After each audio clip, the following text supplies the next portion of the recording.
Hi everybody, hi, my name is Dionne Roberts and I'm here with Kyle, who also is Carl Mackenzie, Carl Thomas, I'm not quite sure, but what I do know is that this man is the founder, creator of a program.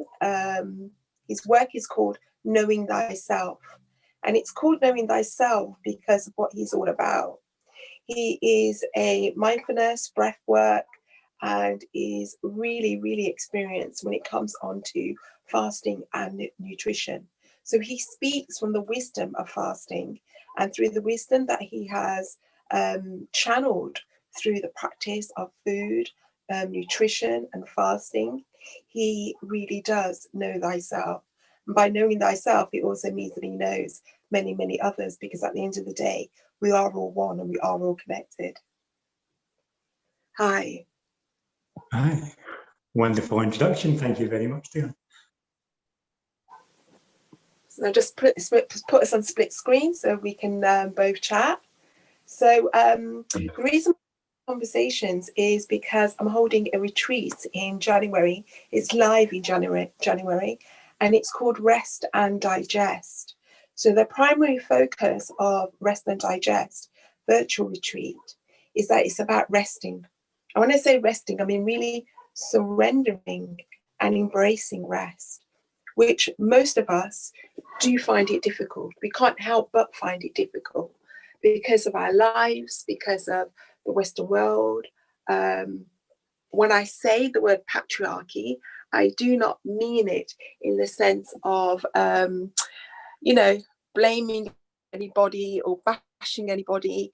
It's just patriarchy is something that has been damaging to both men as well as women. And it came from the turn of spirituality turning into religion, and from the Industrial Revolution. And therefore we are all subjects and, how can I put this, sufferers of patriarchy, and the fact that it's hard to listen to what we need and listen to our bodies and listening to that nurturing space. So the Rest and Digest Retreat is about really going in and surrendering to what's needed inside the body so that the body can align with the mind. And therefore, when both of them are connected and speaking together as one, we actually heal. And we can actually move forward in a more conscious way. Now, in reference to this work and other work, it always seems to be, probably it's just my circles, but it always seems to be that it's women leading such work and women involved in such work. And when I say work, I mean spirituality. I also mean personal growth. We have just lost Kyle for a second, but I'm sure he'll come on. Yeah. Just put the brightness there so I can see a little bit. You're saying I have for growth there. Okay. So I want to pose it to Kyle as to why it does always seems to be women doing, promoting, or it's about what a lot of my ex-partners have called hippie shit. Or artifact stuff. I feel that's a fantastic place to start. Very similar to myself, I grew up with the mindset of that faith to the universe, faith to nature. And any time I would speak about any of the experiences I was having, it would be shut down. Family members, friends would inform me that it's an illogical way to look at the world, and that I needed to be more sensible and look at it, as you'd said there, the more patriarchal view of it. It's black and white. And that was never what I was experiencing. There was always, if there was some fight going on, there was always the two sides to the story, usually more than two sides to the story. And from that, it was realizing that a lot of men don't surrender. They will hold a belief, even if a lot of men, even if it's not benefiting them any longer, they'll hold on to that belief until they die. It can actually bring to the point of death. And because of the loyalty that's felt with that masculine energy of the testosterone, they don't want to make a mistake of letting down one of their values, and then that be the thing that destroys them. Because would it be seen as a death of their ego, a death of their identity? That, and also the effect that it can have, the perceived identity there. So like the notion of a king, like having his, as you said, subjects, having the rest of the kingdom. He may feel that if he lets down his guard once, that's his whole family's going to be wiped out. Because it starts as like, I don't know when I'm going to drop the ball here, so I just need to make sure all the plates keep spinning.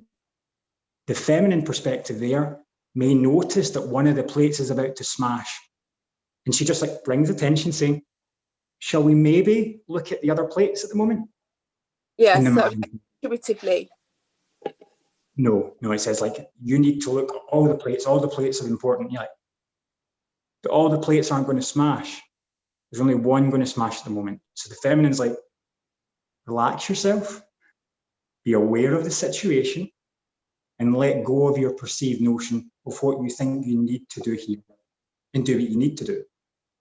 So that would be like the toxic masculinity there, like the far extreme of the patriarchy. The far extreme of the matriarchy there would be, let's not intervene with anything. Let's just take a step back and watch all the plates smash, because they're not my plates. They're not even plates. Plates don't exist. That's just a projection of the ego. I think it's because possibly it's like A, for a quiet life, or B, if that protection goes into an expression of aggression, and a woman feels what that aggression will, not being able to control that aggression, and therefore being hurt by that aggression, or C, recognizing that it is wrapped up in his identity, and if she was to intervene, she recognizes it will be challenging his identity to the point of him feeling quite lost and quite scared. And again, fear brings up more anger. And the more that man is unable to see his own faults, the fewer women want to take guidance from him. Like when the masculine is in his stronghold and he has the wisdom and is able to share in a kind of mentor role. And then when someone says, oh, that may be wrong, do you want to have a relook at that? He's able to take a step back and do that and learn as a man. Whenever a man doesn't do that, all of his loyal subjects lose faith in him because it's embarrassing. He's a joke. But they can't say that, because if they say he's a joke, they're going to get the wrath of everything I've done for you, and I've done this, and I've made these sacrifices. And that may be true, but it doesn't mean he's able to. So it's about trust in it, because when a relationship is healthy and balanced and there is love there, a woman won't feel that, he's a joke.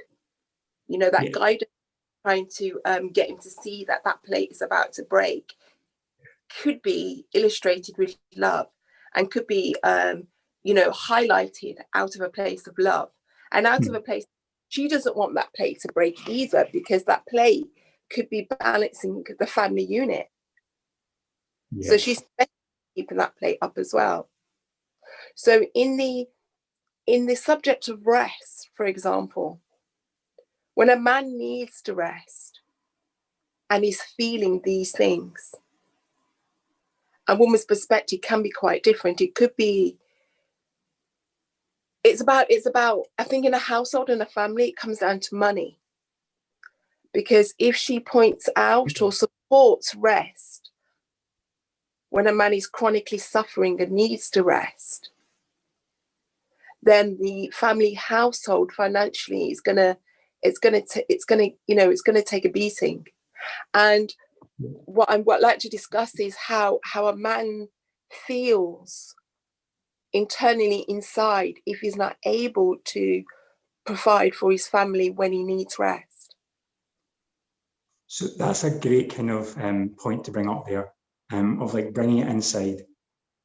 One of the things that I initially, you'd said of like, why do women have that more intuitive ability to just like let go when it's necessary? I think one of the things that happens in men, it's not necessarily that they're not being feminine enough. Sometimes they may be very, very feminine in how they're outwardly acting. However, the persona they're giving off is that they're the strong king. Yeah. They may need to put their foot down once a year. But if that man doesn't put his foot down once a year, if he's like, I need to sleep now and I need to rest for the next week, do not talk to me about anything. And that mother's thinking, right, but the harvest is next week and none of the men really seem ready for what's happening.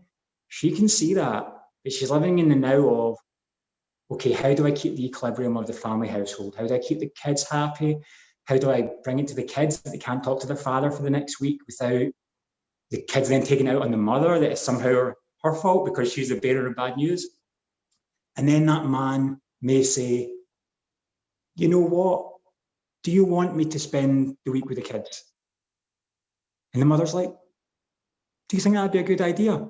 And that moment there, and I've been in it myself, it seems like we've come to a compromise. Yeah. That may be the nail in the coffin that destroys the entire family. Because he needed that week of rest, because after that week of rest, they were going into harvest and he was going to make deals with the next town over. And they had a potato famine last year and we have extra potatoes this year. So if we can get their potatoes going, we've got good connections with that tribe.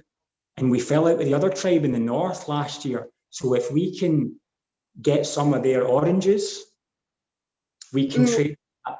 And if that split happens where the man cares more about his family in that moment, or it may just be sitting around with the kids doing the same old, he's falling into the feminine when he needs to be masculine. But it can appear like he's being too masculine because whenever one of the men, like in that scenario, it can appear to be too masculine in that moment because what's needed in the here and now isn't being addressed. So when he needs to rest because he's thinking about the future harvest of next week, and she's also thinking about the future harvest of next week, but she wants to get today's chores done out of the way to make space for that harvest of next week. Yeah. So talk about it in modern terms, such as going on holiday, a family holiday. Yeah. She's thinking, I've got to notify people, close things down, clean the house so it's all right for it to come back to, pack everything, get everybody's jabs, go shopping for all the cosmetics. You know, the list of jobs to do before going on holiday is absolutely massive. A man probably is sitting down, coming home from work, sitting down, and she's come home from work, but she's still working for the family holiday. And in that instant, the tension of a household is what we touched upon the other day casually, when you recognize that she, at that point, wants him to get involved and help prepare for that holiday. And he is on the couch needing to rest, but also is kind of wanting her to stop too, and don't understand why she can't stop, and she can't understand why he can't help her. Yeah. What's going on there? Yeah.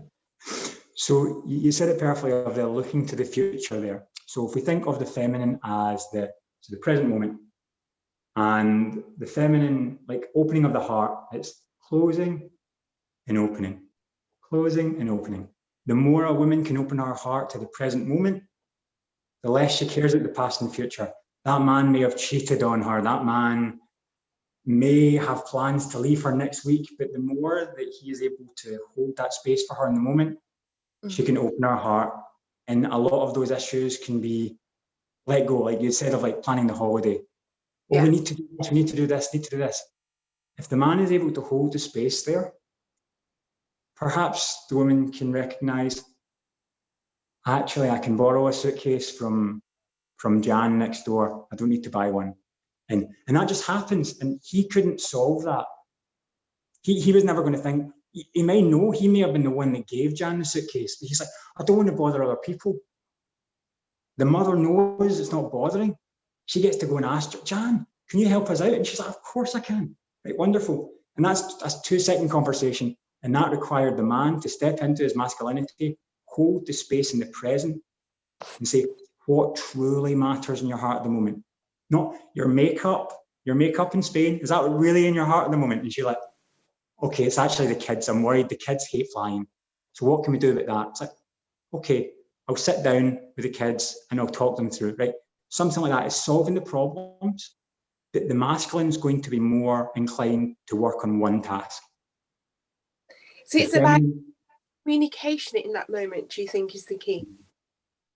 Because the preparation before the big event, whether that's a holiday or whether that's, you know, talking back in, stone time in reference to harvesting, is it about the fact that when a man goes to rest, he doesn't actually communicate that he needs that rest? And he lacks that communication because of how resting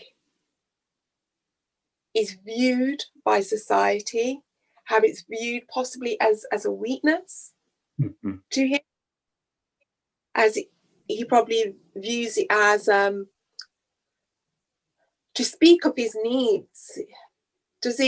Is it difficult for him to speak of his needs because it's not of his needs? Is that what it is? A lot of men, particularly the more masculine and less feminine, the men who got up every day exactly the same time, they go and they do their work. It was kind of giving the example of like lawyers who work 80 hours a week. You can't stop them. Like they've got that vision of like that's what I do. And if anything steps in that way, it's no, that's your problem. And it's like, you've not slept this week. It's like, we've got a big deal. And it's like, it's our wedding next week. You need to rest. And he's like, no, I'll deal with that. And it's like, then it can be put onto the family that he's dealing with the family. But it's a business energy transaction in the eyes of the man. How does this work out to the business? If I just sit down at the moment and relax with the family or work on something that's more the emotional connection, he feels he's wasting time, which is ultimately the money there. So that may be the reason to sit down with the family, because there's a concern of there's no money. But in the back of his mind the whole time is, I'm losing money right now. I'm losing money right now. So having that communication of, I need to rest, that may not have come up in the man's mind. I know a lot of men who don't notice when they're exhausted. And then like you start acting. Hungry. What was that? Like some don't notice when they're hungry. Yeah. And you have that with a hangry, the hungry and angry, where it's like they don't realise all the emotions are coming up. And that's one of the reasons that I feel, and that ties in what you said, like the kind of like emotions of food.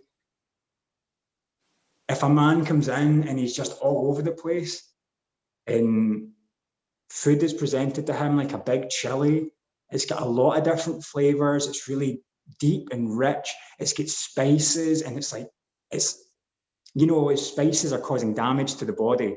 So that outwards masculine is like, it's like chili, it's like screaming out to the world.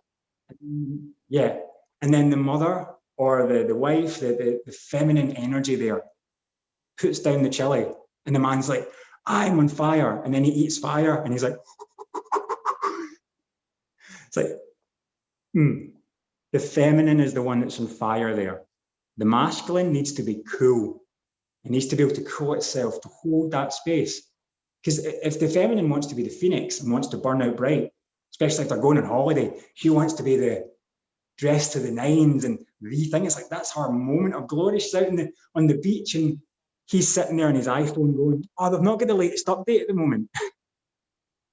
It's like, look, look with your wife. It's like, she's put so much effort into being this energy for the world. And he's like, oh, that's great. Yeah, I appreciate it. It's like, it's gone.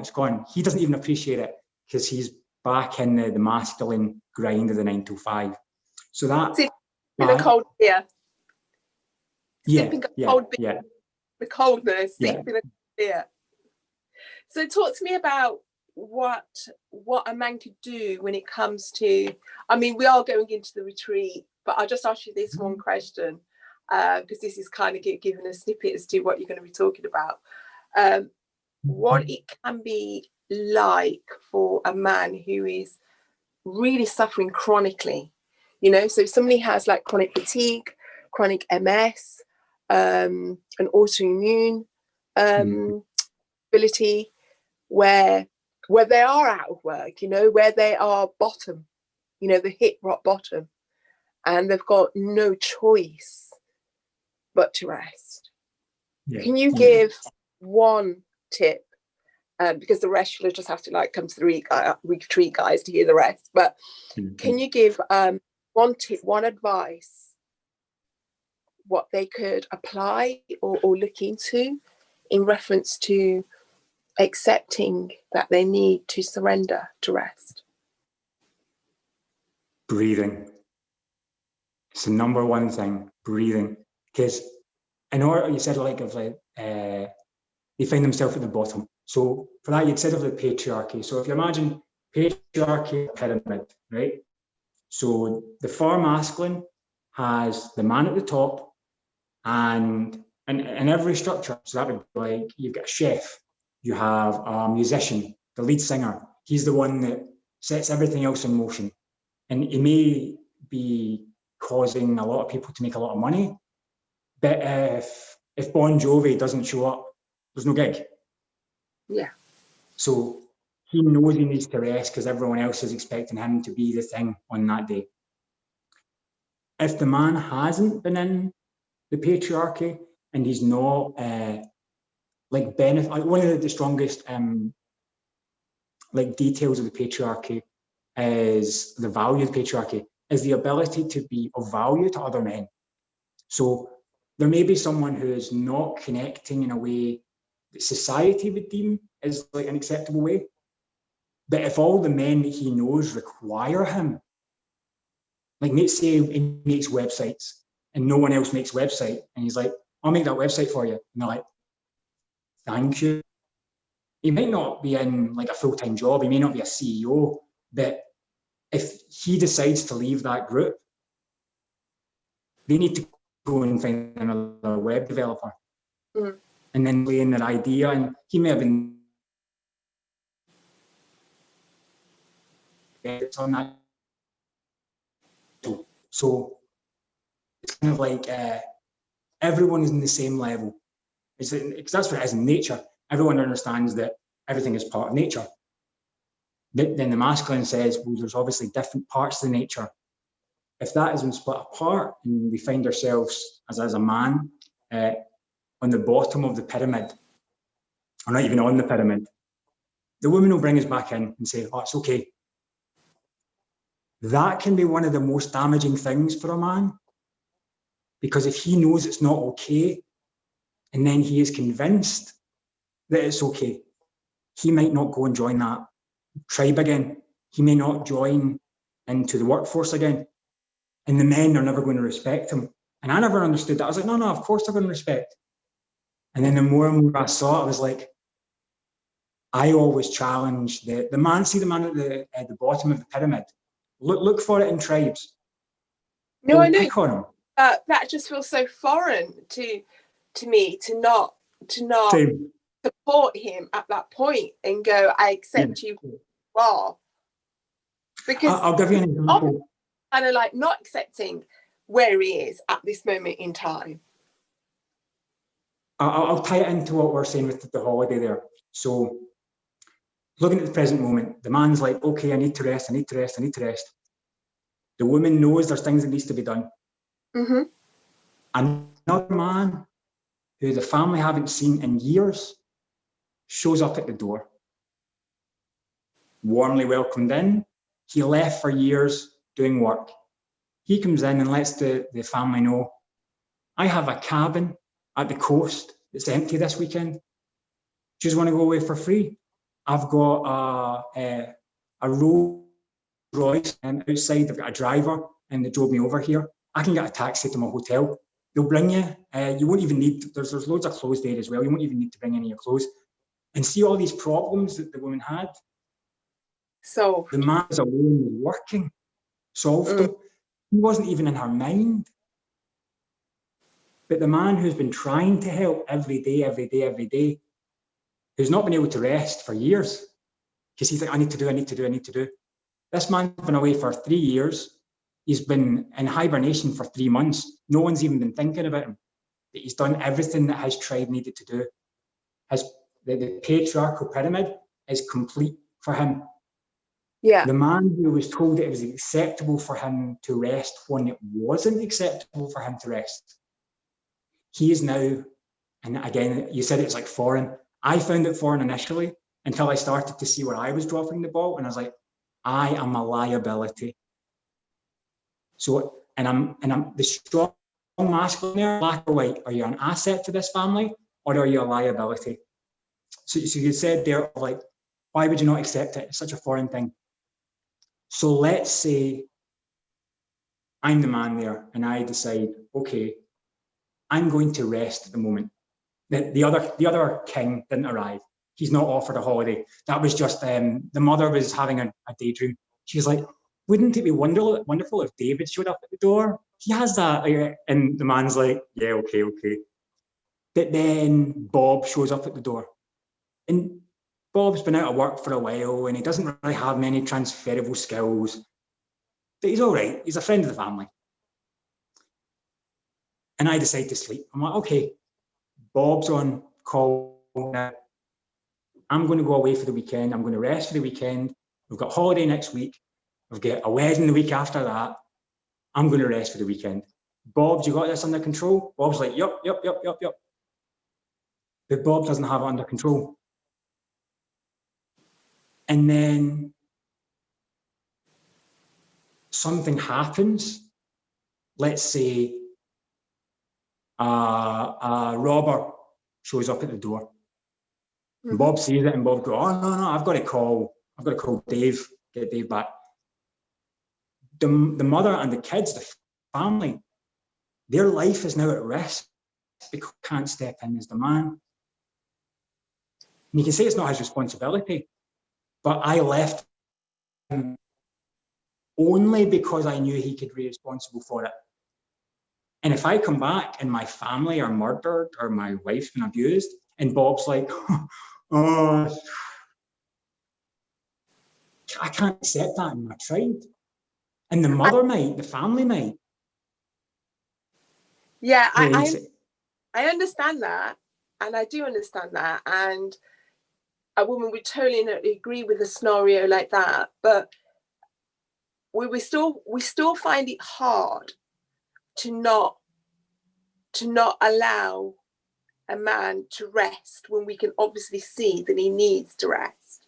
This is like when we're given permission, when all the things have been done, when all the preparations have been done, and it's, he looked after me at my time when I needed it, and I was sick for a year or two, and sickness and in death. That's what marriage is, isn't it? Sickness and in death. And before sickness comes, the need for rest is there, and therefore to not say that it's okay for him to rest at that point of time when it's critical and crucial that we feel, because we would need that from him. If the shoe was on the other foot, we would our surrounding people to accept that it's okay for us to rest when we need it. So for us to not give that back, kind of, when I say it feels counterproductive, it feels even more that, because even though I hear what you're saying, because it's like, not just wrapped up in ego, but in the sense of what is beneficial for the man to be the protector, to be the provider, to be all those things. and to actually hear, no, it's okay, well, you're not all of that, is enabling him to not become that. I hear that. But what about when it's so detrimental that there's no way that he can be that provider in the future, and that he can't be that protector in the future because, you know, he's just been diagnosed with cancer, you know? We have to accept wiped out for the here and now. So what can a woman say in that time? Or is it not saying? Is it not what?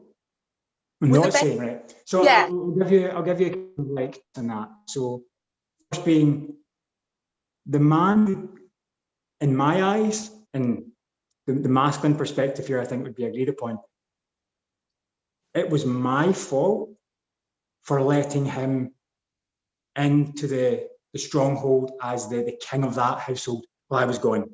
It may be able to go, but you didn't care for that family. It's like, but as the masculine awareness, I knew his limitations. He has cancer at the moment.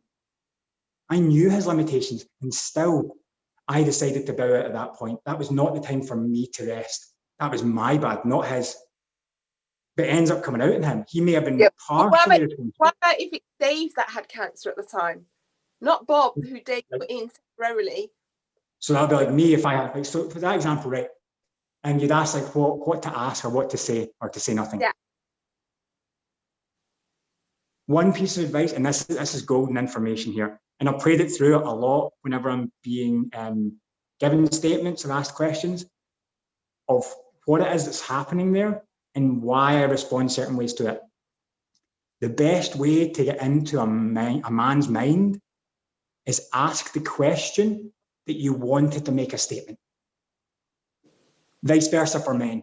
If men want a man to do something, say, I need you to do this, Dave. Don't say, Dave, do you want it? And it's like, he doesn't, because he's doing his own thing. When the feminine asks, he's like, yeah, I get to. If the feminine demands, you need to take a rest. Oh, do you think Dave's taking a rest? He's just had the mother step in and go, you need to rest, or you need to eat and then you need to rest. You're a little bit angry at the moment. You've just removed all his masculinity. You've like emasculated him because he felt he was in a role, right? If you ask him, will you take a rest for us? It would really help the family. He goes, I can do something for you. It's not, can you take a rest? It's, will you? Is this something that you can do for us? It's no longer about him, because what he's trying to do is trying to benefit the entire family. But he's caught up in his ego. So he's just punching a wall saying, why don't people appreciate me? It's like, because you're not doing anything of value at the moment. And that's the worst time to tell a man that he's not being of value. Tell him later, right? But at the moment, let him rest. Wait till he's woke up, give him some breakfast, right? And then say, yeah, how you feeling now, grumpy head? And he's like, yeah, I was a bit, yeah, okay. Ask the question. So ask the question in a statement. Yeah. That's a way to give a man permission to rest. So, and men out there be like,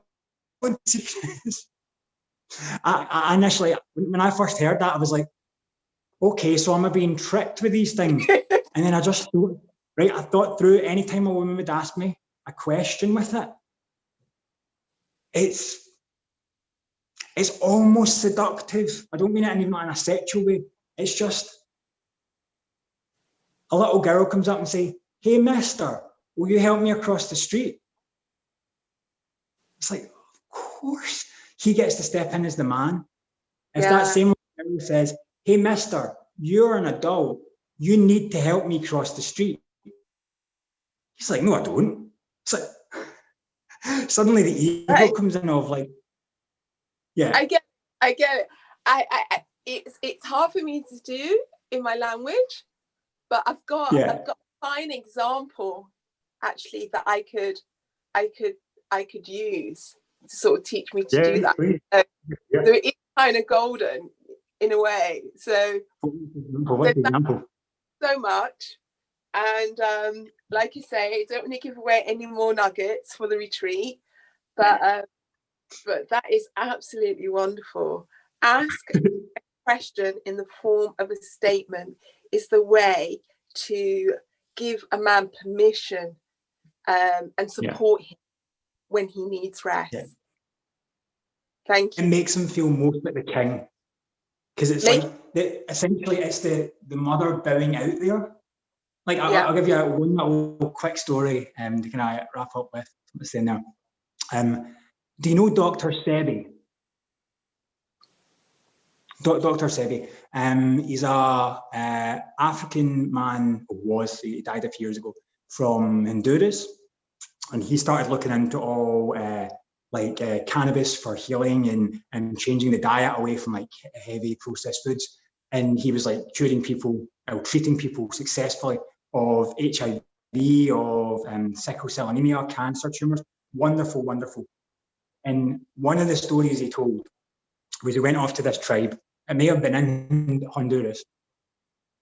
And it was this quaint little mother of the tribe and their two sons. And one of the sons was very like, oh, I'm the king, I'm the king, I'm the king. Bow to me, bow to me. And the mother would bow. Mm-hmm. Just kind of bow and give him everything he needed. And Dr. Sebi just watched this relationship. And he's so confused by it. He's speaking to this medicine woman who has generations in her body of awareness and also just ancestral awareness as the woman of the tribe. And she's bowing to this man who doesn't even know what he's doing. And Dr. Sebi took her to the side one day and said, why are you bowing to him? And she just quietly turned and says, oh, one day he'll bow to me. And that hit me. So from what I pick apart from that is whenever the masculine and is in that dictator, tyrannical, you can't reason with him. Yes, of course. What can I do for you? You're wonderful. Is there anything we can do to make your life better? It placates him. But see, when he's lived his life full of sin and debauchery and evil deeds and lying and stealing and cheating, he gets to the end of his life and he's suffering. He's going to come crawling back to the mother saying, how can you heal me? I am so sorry. What can I do? And that's the mother, that's his wife, that's the sisters of the tribe, it's all the women of the tribe. He's like, I am sorry. I will bow to you. I will lie on my belly like a snake every morning at sunrise. What can I do to get accepted back into the tribe? And the mother will accept him at that point, saying, okay, you've shown humility. Yeah. But it's very, very powerful for, as you said, excellent earlier on, is it something you don't say? Sometimes it is. There's some moments there that I have been flattened years later by statements I have made. I've looked over at women who have said nothing. They may have had a look in their face and I've not known what it meant. And then years later, I click that what I said was horrible. And I say, but why did no one say anything? You go, yeah, why did no one say anything? You could not be reckoned with. They let you just be obnoxious. And now you're learning. Men will slap you around in the face there and then at the dinner table and say, don't do that again, right? Yeah. But the feminine holds space because she knows the whole game. She knows that the son is going to be there the entire lifespan. She's like, okay. Whereas the very tyrannical masculine, okay with disowning his own son. And I know that sounds like horrific, but if he doesn't and everyone accepts him, he won't grow. So it's better that there's one person in the tribe that says, you do not impress me. I'm not even going to speak to you any longer. But what is exemplified in the mafia stories, I'm sure you've heard of the kiss of death. So if a family member, especially the men, give a kiss of death to another family member, it means you're in line for death. It means I no longer see you as a living being that I care for. You've made too many mistakes and it doesn't seem like you've got any awareness of it, so you're out the family. It's very, very, it's business, you know? Yeah. Yeah. Wow. Well, thank you so. You're very welcome. I'm going to just ponder those stories. I'm going to have to listen to the, the kiss of death one again, because my mind was sort of like, in the tribe and the bowing and the, I can never say that word, the like pacifying the application, I say it, but I get what you mean. And yeah, my mind's just like learning, translating. Thank you so much, and I look forward to your mindfulness exercise on the retreat, Rest and Digest, and for you to share more nuggets as to the difference between the two, and how the language that that often don't get spoken, how it should be spoken, so that one feels completely and utterly comfortable in surrendering to rest, because it's about the inability to accept that. So yeah, I look forward to hearing more. I look forward to letting people know what I've learned thus far. Thank you.